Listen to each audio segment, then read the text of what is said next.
Hello friends, welcome to the new topic under the subject construction technology. And previously we understood types of shallow foundation where the first type was spread footing. मतलब पिछली बार हमने types of shallow foundation में सबसे पहला type spread footing discuss किया था. So you can refer my previous lecture where we discussed all the types of spread footing, namely wall footing, reinforced concrete footing, inverted arc footing and column footing. तो ये सभी spread footing के type थे जो हमने detail में देखे थे. और इस बार हम कंटिन्यू करेंगे second type of shallow foundation, जो दूसरे टाइप का शैलो फाउंडेशन है. Let me show you. ये first type of shallow foundation है स्प्रेड फुटिंग, जो हमने पिछले लेक्चर में ऑलरेडी डिस्कस कर लिया है. तो so today will be discussing combined footing, strap footing, raft footing and grillage footing. तो आज हम शैलो फाउंडेशन कंप्लीट कर देंगे. तो आइए कंटिन्यू करते हैं कंबाइंड फुटिंग से.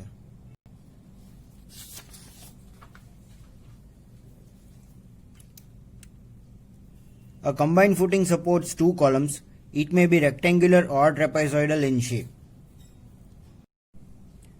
मतलब जैसा कि आप ये फिगर में देख सकते हो कि ये कंबाइंड फुटिंग दो कॉलम को एक साथ सपोर्ट करता है, इसीलिए इसे कंबाइंड फुटिंग बोलते हैं. अगर इसका प्लान हम देखें तो ये रेक्टेंगुलर भी हो सकता है और ट्रेपेजॉइडल भी हो सकता है. और ये क्रॉस सेक्शनल फिगर में मैंने रेनफोर्समेंट डिटेल्स भी दिखाई है, जहां पे ये रेनफोर्समेंट हो गई आरसीसी कॉलम की, और ये जो रेनफोर्समेंट आप देख रहे हैं दोनों डायरेक्शन में वो हो गई आरसीसी फुटिंग की या फिर कंबाइंड फुटिंग की. This is the figure for plain rectangular footing and this is the figure for plain trapezoidal footing. Keep in mind this is plan. हम ये ऊपर से देख रहे हैं इसीलिए ये रेक्टेंगल और ट्रेपेजॉइडल दिख रहा है. ये x एक कॉलम है और y दूसरा कॉलम है. Similarly over here also x is one column and y is other column and it is supported on the same footing. एक ही footing पे दो कॉलम सपोर्टेड है. तो ये जो आप देख रहे हैं वो है कॉलम. दोनों कंबाइंड फुटिंग है, पर एक रेक्टेंगल और एक ट्रेपेजॉइडल है. Now will see in which conditions we can use combined footing. मतलब हमें कंबाइंड फुटिंग कब यूज करना है वो हम देखेंगे. तो यहाँ पे दो कंडीशंस मैंने डिस्कस की है. Where the first one is when the two columns are so close to each other that their individual footings would overlap. मतलब साइड पे कई बार ऐसा होता है कि दो कॉलम एकदम नजदीक प्लेस किए जाते हैं, मतलब डिजाइन स्ट्रक्चर डिजाइन के प्लान में एकदम नजदीक दिखाए जाते हैं. तो उससे क्या होता है कि अगर हम इसमें इंडिविजुअल फाउंडेशन प्रोवाइड करें तो इसका जो ये फुटिंग रहता है वो बीच में से ओवरलैप करेगा, इतने नजदीक है. तो इसीलिए हम इसमें रेक्टेंगुलर या फिर ट्रेपेजॉइडल कंबाइंड फुटिंग प्रोवाइड करते हैं. So when the distance between the two columns is very less or if the footings of both the columns are coinciding, at that time we can use rectangular combined footing or trapezoidal combined footing. Then we'll discuss second point of provision of combined footing. मतलब दूसरा point discuss करेंगे जहां पे हम देखेंगे कि combined footing हम कब यूज करेंगे. एक तो पॉइंट हमने देख लिया, when the property line is so close to one column that a spread footing would eccentrically loaded when kept entirely within the property line. So for example, this is our plot or this is our property line. ये हमारा plot area है, इसके बाहर हम construction नहीं कर सकते. तो okay, let me draw it with the pen so that it is visible. ये हो गया हमारा प्लॉट एरिया और प्रॉपर्टी लाइन भी बोल सकते हैं. इसके बाहर हम कंस्ट्रक्शन नहीं कर सकते. ये रफली मैं आपको समझा रहा हूं. तो अगर एक कॉलम यहां पे प्लेस किया जाता है और दूसरा कॉलम यहां पे, and the third column is here and fourth column is provided over here. See this is column, ये column provision है. तो इसके लिए हमें एक्सकवेशन करना पड़ता है फाउंडेशन. इस तरह से यहाँ पे इतने डिस्टेंस पे हम सपोज एक्सकवेशन कर रहे हैं, तो ये वाला जो प्रॉपर्टी लाइन पे टच वाला कॉलम है वहां पे एक्सकवेशन करने का कोई मतलब नहीं है, क्योंकि ये दूसरों की प्रॉपर्टी में जा रहा है. तो इसके लिए हम क्या करेंगे, we will merge this, इसको हम कंबाइन कर देंगे. तो ये कंबाइन फुटिंग कर देंगे इसका. and now it will be easy for you to understand when the property line is so close to one column, मतलब ये property line एक column से बहुत नजदीक है, that a spread footing would eccentrically loaded, मतलब ये eccentrically load हो जाता है when kept entirely within the property line. तो इसीलिए तभी हमें combined footing यूज करना है. The location of center of gravity of the column loads and the centroid of the footing should be coinciding or should coincide. मतलब तो अगर ये क्रॉस सेक्शन का एग्जांपल ले तो यहाँ पे अगर लोड लग रहा है, सिमिलरली इस कॉलम पे यहाँ पे, तो इसका अगर हम सेंटर ऑफ ग्रेविटी ले तो सेंटर में यहाँ पर सपोज लग रहा है centre of gravity for both the columns. तो ये फुटिंग जो हमने बनाया है कंबाइंड फुटिंग, उसका सेंट्रोइड इससे कोइंसाइड करना चाहिए. ये पूरे फुटिंग का सेंट्रोइड और दोनों कॉलम का सेंटर ऑफ ग्रेविटी कोइंसाइड करना चाहिए. मतलब ये दोनों लोड का सेंटर और ये फुटिंग का सेंटर मैच होना चाहिए, एक ही होना चाहिए, तभी बैलेंस कंबाइंड फुटिंग बनेगा. तो ये हो गया क्राइटेरिया और ये दोनों हो गई कंडीशंस, ये कब हमें कंबाइंड फुटिंग रखना चाहिए. और ये क्राइटेरिया हो गया कि कंबाइंड फुटिंग के टाइम हमें क्या ध्यान रखना चाहिए सेंटर ऑफ ग्रेविटी और सेंट्रोइड का कॉलम सही से डिजाइन करने के लिए. So friends, this becomes our second type of shallow foundation, that is combined footing. Now we'll continue with the third type of shallow foundation, that is strap footing. और first type हमने previous lecture में discuss already कर लिया है. So let me continue with the strap footing. A strap, also known as a cantilever footing, consists of two isolated footings connected with a structural strap or a lever as shown in the figure. मतलब इसे हम cantilever footing भी बोल सकते हैं. And as shown in the figure it is connected, मतलब ये दोनों जो फुटिंग है इंडिविजुअल फुटिंग्स वो एक स्ट्रैप या फिर एक बीम, हम लीवर भी बोल सकते हैं, इससे कनेक्टेड है. But technically we can say it is a strap footing. So it is strap. Two individual footings are connected with a strap. मतलब दोनों इंडिविजुअल जो फुटिंग है वो स्ट्रैप से, एक बीम से कनेक्टेड है, आरसीसी बीम से. इसे हम स्ट्रक्चरल स्ट्रैप भी बोल सकते हैं क्योंकि ये स्ट्रक्चरल मेंबर है, ये बीम है, इसमें आरसीसी का पोर्शन है, reinforce cement concrete. This strap connects the two footing such that they behave as one unit. मतलब ये दोनों फुटिंग को कुछ इस तरह से कनेक्ट करता है कि ये एक यूनिट की तरह बिहेव करता है. मतलब ये पूरा एक ही यूनिट बन जाता है. यहाँ पे अगर सेंटर में कोई लोड आता है तो उसकी इफेक्ट यहाँ पे भी आती है. So this becomes the single unit. The strap simply acts as the connecting beam and does not take any soil reaction. मतलब ये कोई soil का रिएक्शन यहाँ से नहीं देगा, ये नहीं देगा. ये सिंपली ये दोनों फुटिंग को कनेक्ट करता है, कोई लोड नहीं लेता, नहीं तो ये रिएक्शन लेता है. ये सिंगल यूनिट में कन्वर्ट करने का काम आता है. This strap designed as rigid beam. मतलब ये स्ट्रैप रिजिड बीम की तरह ही डिजाइन किया जाता है. And now will see when in which condition we should use strap footing. मतलब ये स्ट्रैप फुटिंग हमें कब यूज करना चाहिए compare to combined footing. A strap footing is more economical than combined footing when the allowable soil pressure is relatively high and the distance between the column is larger. मतलब ये दोनों points हमें ध्यान में रखने हैं. When the allowable soil pressure is relatively high, ये point number 1, and the distance between the two column is larger, ये point number 2.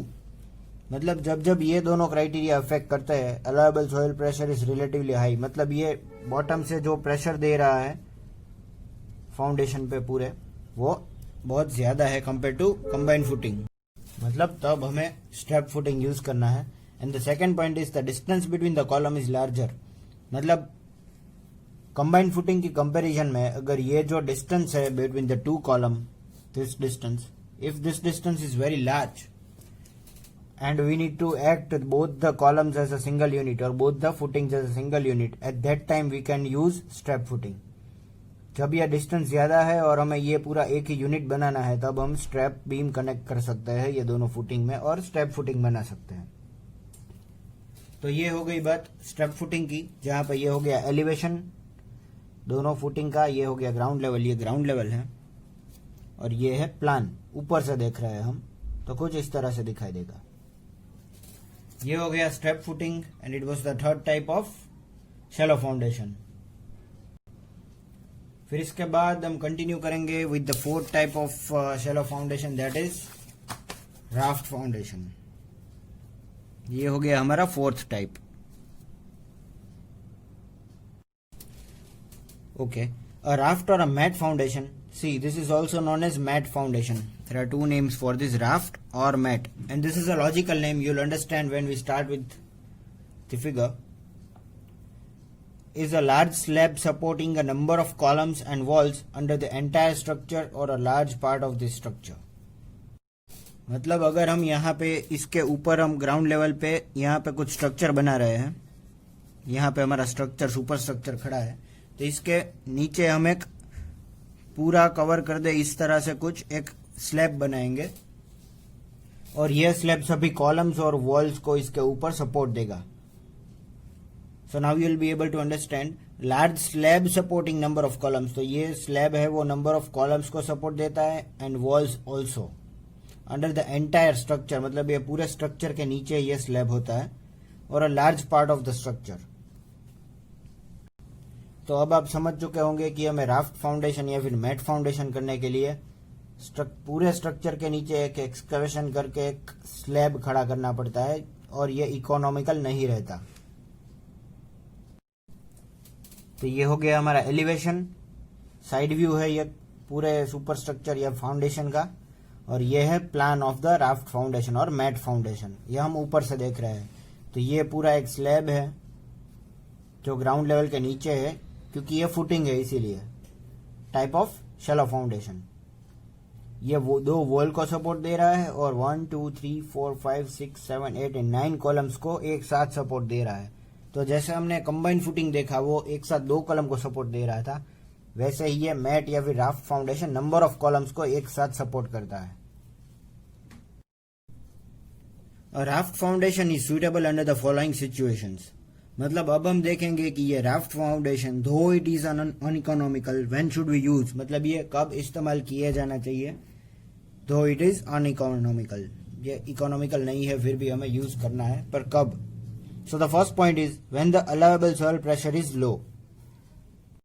मतलब ये सुपर स्ट्रक्चर जो हमें बनाना है उसके नीचे जो भी ग्राउंड लेवल के नीचे सॉइल अवेलेबल है उसकी capacity, allowable soil bearing capacity या स्ट्रक्चर के लोड को हैंडल करने की कैपेसिटी अगर नहीं है तो तब हमें राफ्ट और मैट फाउंडेशन यूज करना है, पूरा एक्सकेवेट करके स्लैब बनाना है ताकि ये लोड इवनली डिस्ट्रीब्यूट हो सके।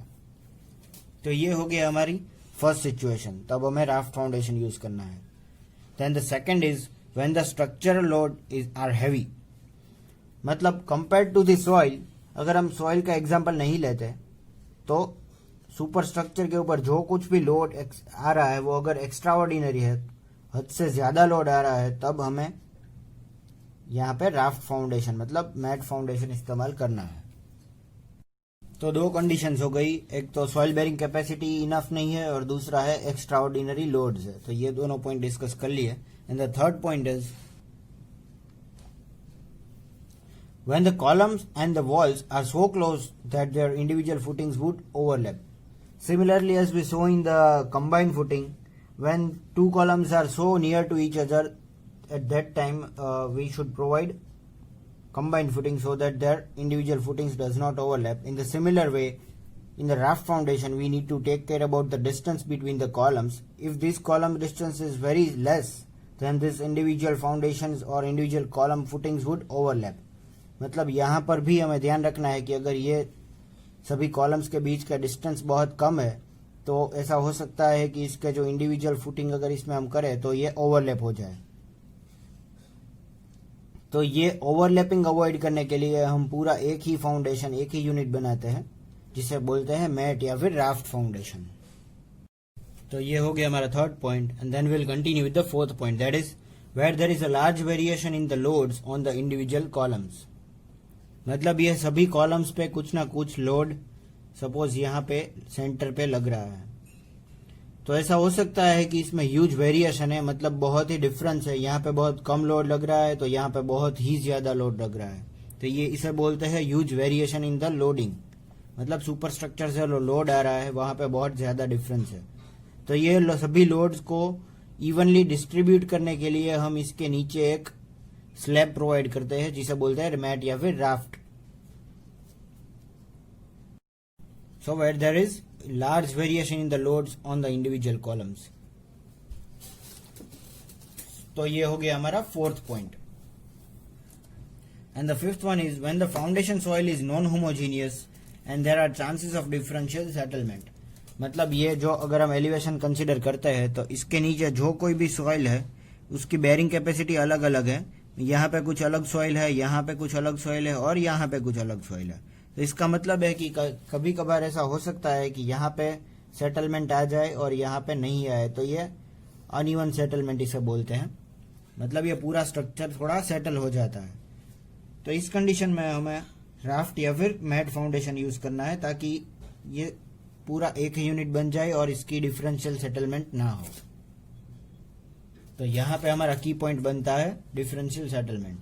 तो फिर से एक बार 1 to 5 पॉइंट शॉर्ट में देख लेते हैं। When the allowable soil pressure is low, मतलब यहाँ पे हमारा सॉइल प्रेशर पे कॉन्सेंट्रेशन है, soil pressure. When the structure loads are heavy, तो यहाँ पे हमें स्ट्रक्चरल लोड पे कॉन्सेंट्रेट करना है, extra ordinary structural loads. When the columns walls are so close that individual footing might overlap, तो ओवरलैपिंग पे यहाँ पे हमें कॉन्सेंट्रेट करना है। तो ये हमें मार्क कर रहा हूँ वो कीवर्ड्स है जिसकी मदद से हम इसे इजीली याद रख सकेंगे। Then where there is a large variation in the loads of the individual columns, तो variation in the loads यहाँ पे मैं हाईलाइट कर रहा हूँ।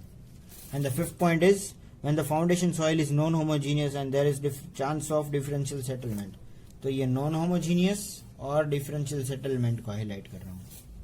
तो इस तरीके से हम ड्राफ्ट फाउंडेशन को डिटेल में भी एक्सप्लेन कर सकते हैं और लिख सकते हैं।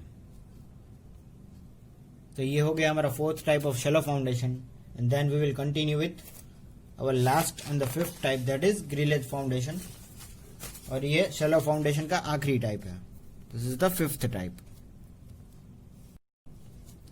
तो ये वर्ड ग्रिलेज से हम आइडेंटिफाई कर सकते हैं कि ये स्टील या फिर कोई मेटल से बना हुआ होना चाहिए। This type of foundation is used to transmit heavy loads from the steel columns to the soil having low bearing power. मतलब ये फाउंडेशंस है वो हेवी लोड ट्रांसमिट करने के काम आते हैं। So this heavy loads can be transmitted from steel column. ये स्टील कॉलम इस्तेमाल होते हैं, इसमें ये जो कॉलम्स है वो स्टील के होते हैं। To the soil having low bearing power, मतलब ये अगर इसके नीचे लो बेयरिंग कैपेसिटी वाली सॉइल है जो हैंडल नहीं कर सकती सुपर स्ट्रक्चर का लोड, तभी हमें यह कॉलम इस्तेमाल करने हैं। This type of arrangement avoids deep excavation and provides necessary area to reduce the intensity of pressure. मतलब ये अरेंजमेंट डीप एक्सकवेशन को अवॉइड करती है। मतलब ये अगर हम यूज करते हैं तो इसके लिए हमें डीप फाउंडेशन यूज नहीं करना पड़ेगा, ज्यादा एक्सकवेशन नहीं करना पड़ेगा। And it also reduces the intensity of pressure. मतलब प्रेशर इसमें कम आएगा क्योंकि ये कोई एक पॉइंट पे फोकस नहीं होता है, या इवनली लोड डिस्ट्रीब्यूट करता है पूरे एरिया में, कॉलम के नीचे जितना भी फाउंडेशन एरिया है वहां पे। Grillage foundation is made up of rolled steel joist RS6, मतलब ये RS6 रोल्ड स्टील जॉइस्ट से बनता है, known as grillage beams provided in single और double tiers. See, this is the main point to be noted. It is known as grillage beams provided in single और double tiers. तो ये हो गया, अगर हम प्लान कंसिडर करें तो ये हो गया हमारा स्टील का कॉलम। ये कॉलम है स्टील का, इसके नीचे 3 बीम रखे हैं यहाँ पे। Exactly below this column we have arranged 3 beams, and again ये 3 बीम के नीचे we have arranged numerous other beams। ये जो बीम है वो और हमने अरेंज किए है। तो ये इसकी अरेंजमेंट है। यहाँ पे भी क्रॉस सेक्शन में दिखाई दे रहा है, ये छोटे छोटे बीम्स आप देख सकते हो आई सेक्शन में। ये आई सेक्शन वाले बीम है, बीच में से अगर हम कट करके देखेंगे तो ये आई सेक्शन नजर आएगा। और यहाँ पे भी आई सेक्शन ही है, इसके ऊपर एक हॉरिजॉन्टल है। ये एक्स डायरेक्शन में है तो ये वाई डायरेक्शन में है, और ये हमारा कॉलम है वो जेड डायरेक्शन में है। इसीलिए मैं प्लान में से समझा रहा हूं, ये बहुत आसानी से समझ जाओगे। ये कॉलम है, इसके नीचे 3 बीम है और इसके नीचे और बीम है। ये हो गया सिंगल और डबल टायर है। तो ये हो गया, अगर एक ही बीम है तो सिंगल टायर, अगर एक ये 3 बीम के नीचे और सेवरल बीम्स है तो इसे बोलते हैं डबल टायर। तो अभी जो अरेंजमेंट हमने दिखाई है वो डबल टायर की है और ये मटेरियल यूज किया जाता है वो रोल स्टील जॉइस्ट है। In double tier arrangement the tier is laid perpendicular to the bottom tier. See double tier अगर ये है तो इसके नीचे जो टायर है, मतलब ये 3 बीम है, इसके नीचे और बीम्स दिए गए होते हैं। The grillage beams are held in position by 20 mm diameter spacer bars or 25 mm diameter pipe separators. Generally, a minimum clearance of 8 cm is kept between the grillage beams so as to provide facility for placing the concrete. मतलब सबसे पहले तो ये सभी beams के बीच में जो space रखने के लिए हम इस्तेमाल करते हैं उसे बोलते हैं स्पेसर्स और सेपरेटर्स और स्पेसर बार्स। तो ये 20 mm डायमीटर के डिस्टेंस होते हैं इसके बीच में। And minimum clearance of 8 centimetre kept between the grillage beams, मतलब सभी बीम्स के बीच में मिनिमम 8 सेंटीमीटर डिस्टेंस रखा जाता है और वो सेपरेट किया जाता है 20 mm स्पेसर बार्स से। देखो ये चीज इतनी इंपॉर्टेंट नहीं है, but the thing what we should remember here is the concept, मतलब ग्रिलेज फाउंडेशन क्या है और किस कंडीशंस में इस्तेमाल किया जाता है, that is the main thing. In order to protect the beams against corrosion, a minimum cover of 10 cm is kept on the outer side of the external beams as well as above the upper flange of the top tier. In case of lower beams, the concrete cover under the beam should be more than 15 to 20 cm. मतलब ये distance हमें सभी जगह पे रखने हैं 20 to 15 centimetre या फिर 10 सेंटीमीटर टू अवॉइड कोरोजन। मतलब ये कोरोजन को अवॉइड करने के लिए हमें स्पेसर्स रखने हैं या फिर कवर रखने हैं। तो ये हो गया हमारा मेटालिक या मतलब grillage foundation. So this were the types of shallow foundation where today we discussed 4 different types and in previous lecture we discussed the first type, that was spread footing. Thank you for watching.